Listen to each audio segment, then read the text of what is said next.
Hello, and thank you for clicking on my video. Now, if you've seen any of the other stories in this series, you'll know that my name is Alex, and I'm an actor and a writer, and I live here in Tasmania, off the southern coast of Australia. Now, the story that you're about to listen to is another one in my series from Dinosaur Dell, the village entirely inhabited by dinosaurs and other prehistoric reptiles. This story is story number 19. The story of Thomas, the too tall Trigonosaurus. And I'll let you into a little secret. Thomas the dinosaur is based on my very good friend Thomas, who is very tall, but not quite as tall as a Trigonosaurus.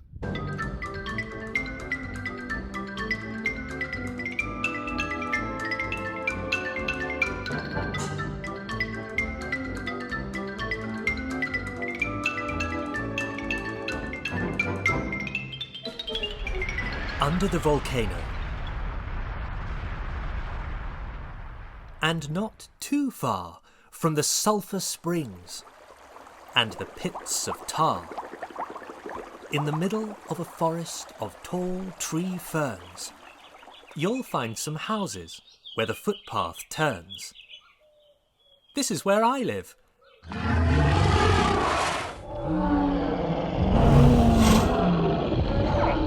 You can tell from the roars, my neighbours are all dinosaurs. I'm Alex the Alxosaurus. Hello. Now, once upon 70 million years ago... Wait. Which of the stories shall I tell about the dinosaurs living in Dinosaur Dell? The story of Thomas, the too tall Trigonosaurus. In a house with a garden by the big waterfall lives one of my very best friends of all. If I haven't told you before, his name's Thomas, a titanosaur. When he was little, who could know that Thomas would grow, and grow, and grow, and grow, and grow, and grow until he was very, very tall, and growing still. Now Thomas was a very happy dinosaur, but as he got taller, more and more, it seemed he couldn't do anything right, because of his enormous height. Now when Thomas was still at school, he had a long way still to grow, so he was still quite small. Though when I say small, I mean that from the end of his snout to the tip of his tail, he was only 40 feet long, which for a titanosaur is tiny. That morning was a very special day at Dinosaur Dell School. His mummy, Mrs. Trigonosaurus, had dressed him in his best shirt and made him wash his scales at least 3 times. That can take quite some time for a titanosaur like Thomas, because there are such an awful lot of scales to wash. She wanted him to look his smartest for the class picture. That famous painter, Leonardo da Vinci, was going to paint all the teachers and pupils.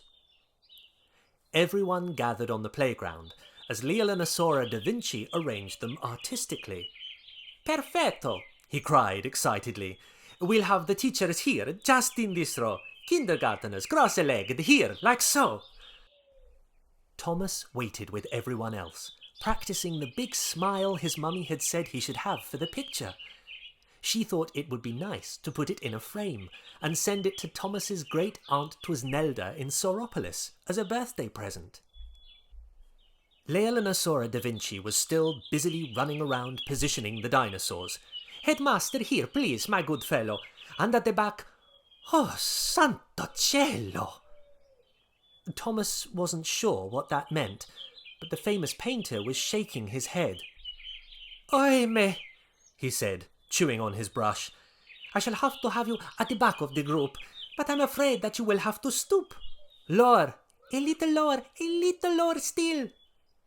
So Thomas stood behind everyone else and stooped as low as he could go, and every time Leonardo da Vinci asked him to stoop a little lower, Thomas's smile got a little less wide, until he looked very sorry for himself indeed. It took all day for Dinosaur da Vinci to finish the painting, and then he had to make copies for everyone's mummies and daddies, nannies and granddads, and of course for great aunt Tasmania Trigonosaurus in Sauropolis. But when Thomas's mummy picked up the painting, oh dear, as low as Thomas had stooped, Dinosaur da Vinci hadn't been able to fit him in. There was his smart shirt, and there was half of his neck, but of his head there wasn't a sign. "Poor Thomas," said his mummy. "Never mind, we'll send Great Aunt Tusnelda some flowers instead," said Thomas. It was probably just as well he hadn't made it into the picture, he thought, as there hadn't been much left of his big smile after having to stay in such an uncomfortable position for so long. A Trigonosaurus wasn't made to stoop. But he smiled at his mummy all the same, even though he wished, for the first time, that he wasn't quite so tall. But it wasn't quite the last time, I'm sorry to say. A few months later, he thought it might be fun to play some football in the sun.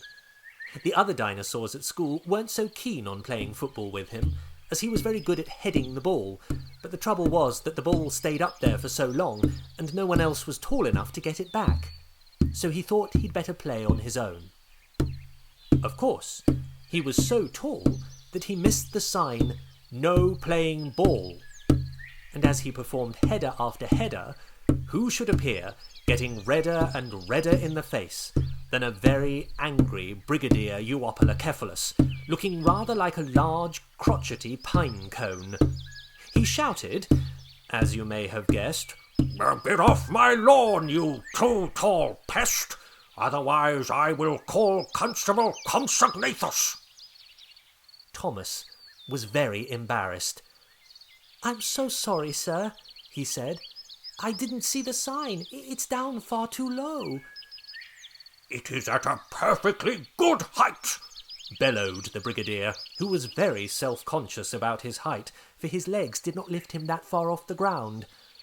"I'm sorry, sir," cried Thomas, and he dropped his football and fled. The Brigadier squashed the football with the club on the end of his tail. "That's better," he said. "Poor Thomas," said his mummy later on as she brought him a new football. "Thank you, mummy," said Thomas, and smiled at her. "I wish I weren't quite so tall," he said. "You are perfect," she replied, "and I wouldn't have you any other way." He wasn't much older, a teenaged titanosaur, when something very exciting happened in Dinosaur Dell. The president of Laurasia, Allosaurus himself, came and saw us. One of the most famous dinosaurs ever to come to Dinosaur Dell. Thomas was glad he was so tall, as he saw the president coming from quite far off and called to all the other dinosaurs that he was on his way. There was a great deal of cheering when Allosaurus arrived. He shook paws and claws with the entire crowd, and he smiled and waved and smiled and bowed. Dinosaur da Vinci was there too, and painted a beautiful picture of the president kissing a nestful of eggs. And then, of course, all the dinosaurs decided that they'd like a picture with such a famous dinosaur as Allosaurus, and began to push forward and jostle one another, with poor Thomas in the middle. And of course, the pterosaurs thought they might be able to jump the queue to have a picture with the president by flying over the crowd. "Careful!" cried Thomas, as Professor Pteranodon flew past his left ear. "Watch out!" he cried, as Tapejara flitted past his right ear. "Mind where you're flying!" he cried, ducking as Miss Pterodostro flapped right over his head. Of course, his head was so far up in the clouds that he didn't look where he was going as he tried to keep his footing, with the pterosaurs flying about his head and the dinosaurs milling around his feet. "Ow!" yelled President Allosaurus. "Ow! Ow! Ow! Move that foot! Please move it now!" All 40 tons of Thomas's weight, which is quite light for a titanosaur, was squashing Allosaurus's tail. Ow! Ow! Ow! I say again, please move that foot! The pain! The pain! When Thomas finally heard his cries, he was very embarrassed and very apologetic. "Oh, I'm so sorry, I didn't see you down there." President Allosaurus did not say anything, but was hustled away by his bodyguards. Everyone was very annoyed that they hadn't been able to have a picture with him. "Poor Thomas," said his mummy. "That wasn't your fault." And he tried to smile, though he did wish, again, that he was more of a regular dinosaur size and wasn't quite so tall. And now, of course, Thomas is a grown-up dinosaur, which, when you're a titanosaur, makes you almost 80 feet from nose to tail. And that's very tall indeed. And sometimes, even when you're a grown-up dinosaur, things will go wrong. Just last summer, Thomas was invited to a garden party thrown by Tracy Triceratops. She'd really pulled out all the stops. In the middle of her beautiful flower garden, she'd laid out a wonderful buffet with every type of canapé. "Lunch is served. In we go. Do you like my brand new gazebo?" Now Thomas wanted to be polite, but the fit inside was rather tight for a dinosaur of such great height. He tried to smile, even though it was very cramped inside the gazebo. But as he reached for the hummus dip, there came a noisy rip. "How very rude," said Tracy. "Poor Thomas," said his mummy, as Thomas sat at home writing a letter of apology to Tracy. "I'm very sorry my tail tore your new gazebo," he wrote, wishing all the time that he was just a little smaller and not quite so tall. Feeling sorry for him, a few days later, his mummy gave him a present, a ticket to the theatre. What a treat!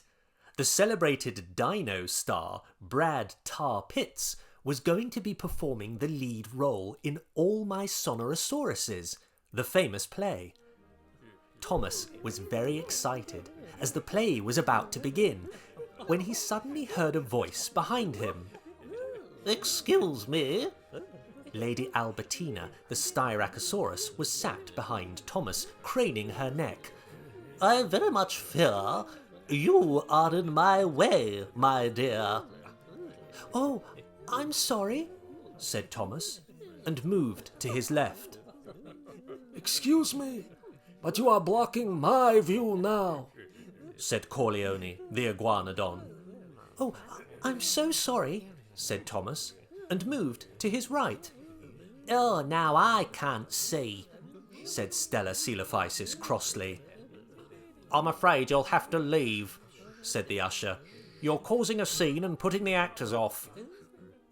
As he left the theatre, hearing the applause, Thomas wished again that he was more like the other dinosaurs. "If only I weren't quite so tall." A few days after that, the summer got very hot. The blazing afternoon had made every dinosaur seek the shade. There I was, thinking it was a good idea of mine to sit beneath a shady melon vine.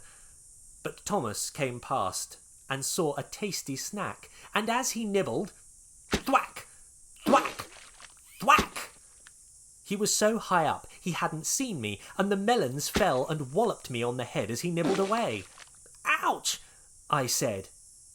"Oh no, I'm sorry, Alex," said Thomas, and before I could say anything else, he was off. "I wish I weren't quite so tall." "Oh, Thomas, we wouldn't have you any other way," I called after him, laughing, as I wiped the melon from my snout. But he had disappeared from view.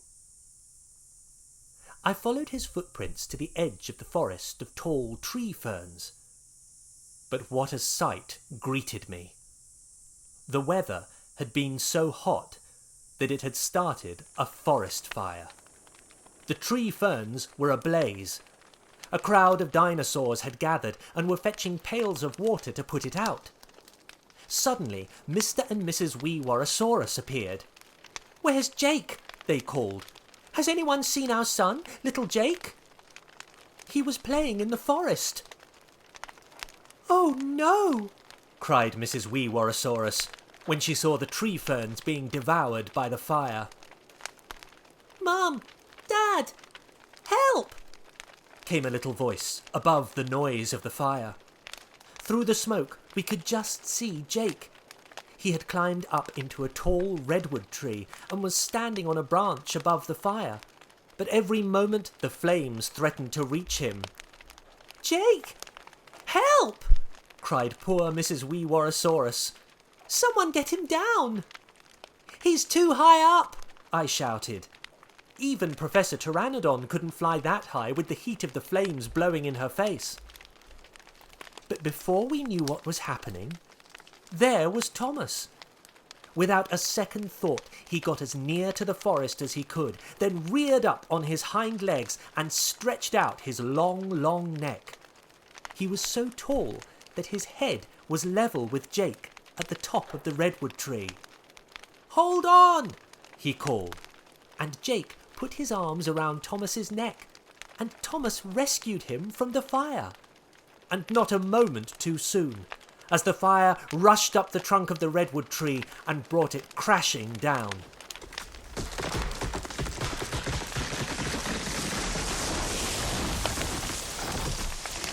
"Oh, Thomas, thank you," said Mr. Weewarosaurus. "You saved our little Jake," cried Mrs. Weewarosaurus, wiping away her tears. "How can we ever thank you?" "Oh, you really don't need to," said Thomas, blushing. "I'm just glad Jake is all right."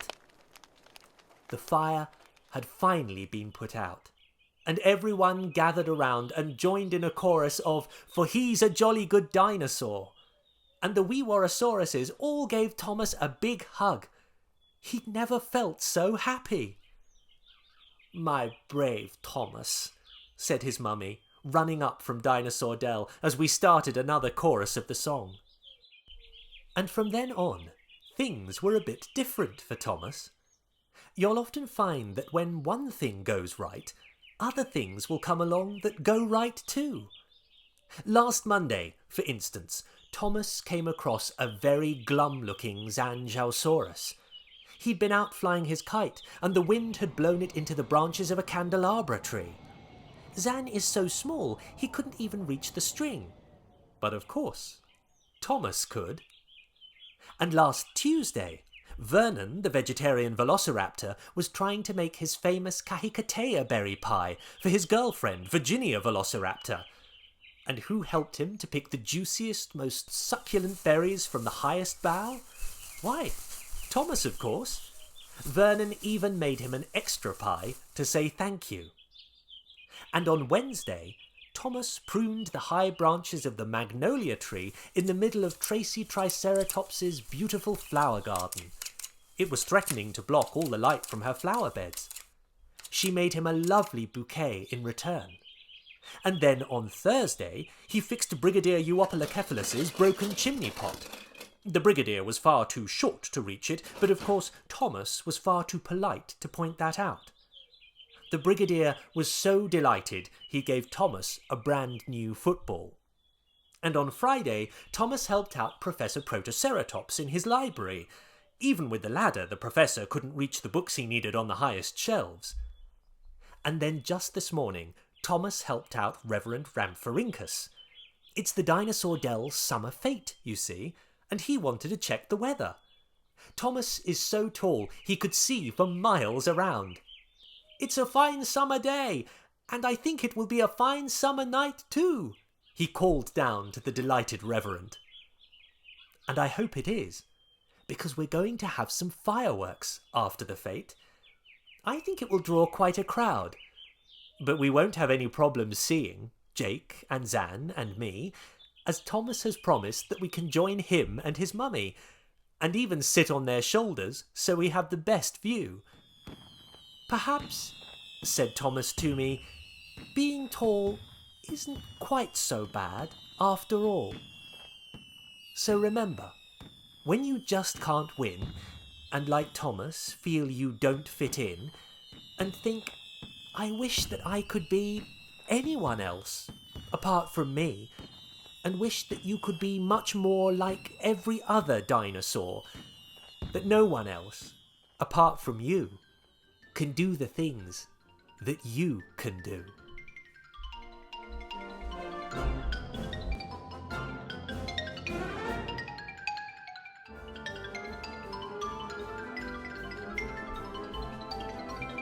Here's a little bit more about my story. Thomas is a Trigonosaurus. Trigonosaurus was discovered by paleontologists relatively recently, in 2005, in Brazil. Trigonosaurus was a type of dinosaur called a titanosaur, the very last type of giant, long-necked sauropod dinosaurs that lived at the very end of the Cretaceous period. They had quite small heads and peg-like teeth, and remains in their stomachs, preserved with their fossils, have led scientists to believe that the early ancestors of grasses like bamboo and rice might have evolved at the same time as herbivorous dinosaurs. Some nests of titanosaurs have also been found as fossils, along with eggs and some baby dinosaurs who left behind impressions of their skin which was covered in bead-like scales that might have protected them, like armour. The titanosaurs were amongst the biggest dinosaurs, though scientists can never be sure which dinosaur was the biggest of all, as only a small number of dinosaurs were fossilised, and the fossils are often incomplete. The tallest and heaviest dinosaur known from a complete skeleton is Giraffatitan, discovered in Tanzania in 1907 and now displayed in a museum in Berlin, in Germany. Giraffatitan would have been over 12 metres or 40 feet tall and weighed maybe up to 40 tons. Some sauropods might have been bigger, but they are only known from 1 or 2 bones, so scientists can only make good guesses. Supersaurus might have grown to 34 metres or 112 feet in length, and Sauroposeidon might have been 18 metres or 59 metres tall. The longest complete dinosaur skeleton is Diplodocus, discovered in Wyoming in the USA in 1907. It's 24 metres or 82 feet long. The largest theropod or predatory dinosaur known from a nearly complete skeleton is the Tyrannosaurus called Sioux. She was discovered in South Dakota in the USA in 1990 and is now displayed in Chicago. She is 12 metres or 40 feet long and might have weighed over 9,500 kilograms.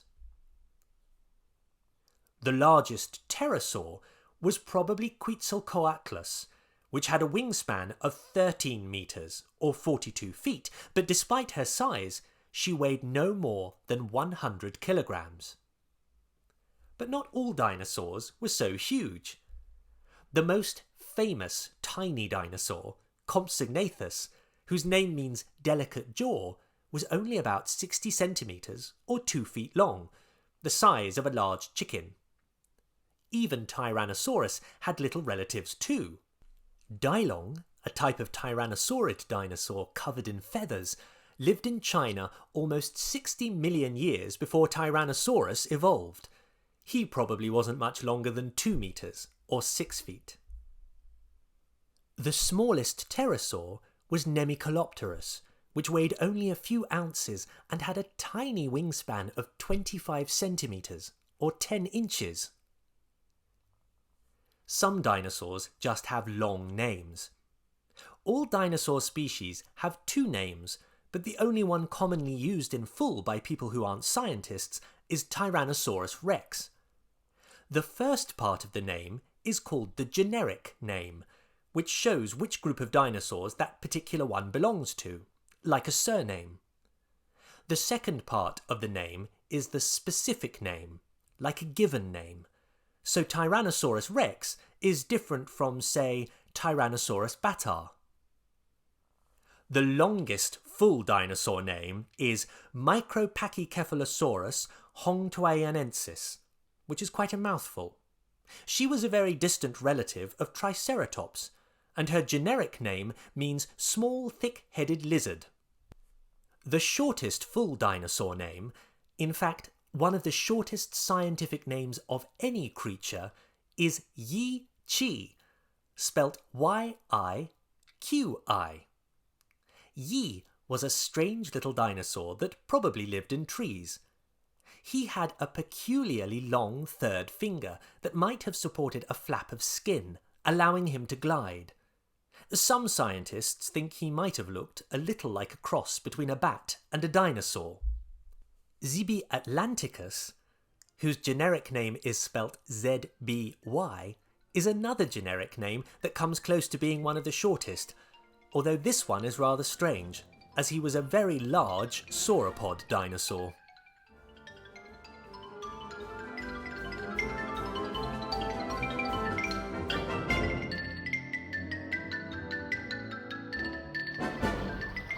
Well, thank you for joining me for a story from Dinosaur Dell. I hope that you enjoyed listening to it as much as I enjoyed writing it and telling it.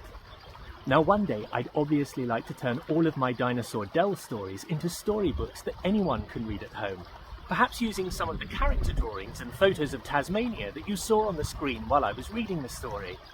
I'd love to hear from you, so if you enjoyed the story, or you'd just like to say hello, or even better, tell me who your favourite dinosaur is, please let me know in the comments below, or do visit my website www.alexscottfairley.com, and hopefully I'll see you next time for another story from Dinosaur Dell.